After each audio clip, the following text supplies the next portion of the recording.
SSCGD 2026ची vacancy कधी निघणार आहे? बऱ्याच आपल्या मित्रांनी इंस्टावरती मेसेज केले की त्या टॉपिकवरती एक व्हिडिओ बनव.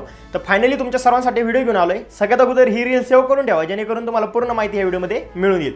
SSCGD 2026ची वॅकन्सी नोव्हेंबर मंथ म्हणजे ह्याच महिन्यामध्ये त्याचे ॲप्लिकेशन फॉर्म आणि नोटिफिकेशन येणार आहे.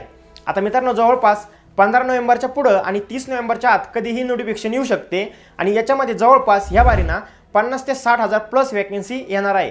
आता भलेही सुरुवातीला कमी वॅकन्सी येतील आणि तुम्हाला सुद्धा माहीत असेल SSCचा एक रेकॉर्ड आहे 4 ते 5 वर्षाचा.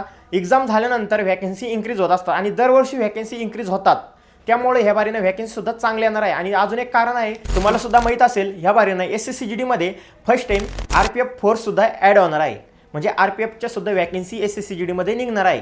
मित्रांनो, तयारी चांगली चालू ठेवा कारण की ह्या महिन्यामध्ये फॉर्म स्टार्ट होणार आहे आणि नोटिफिकेशन सुद्धा येणार आहे. तर हा व्हिडिओ शेअर करा तुमच्या मित्रांना जेणेकरून तुमचे मित्र सुद्धा या भरतीची तयारी करतील. आणि अशाच भरतीच्या माहितीसाठी इंस्टाग्रामला फॉलो करा.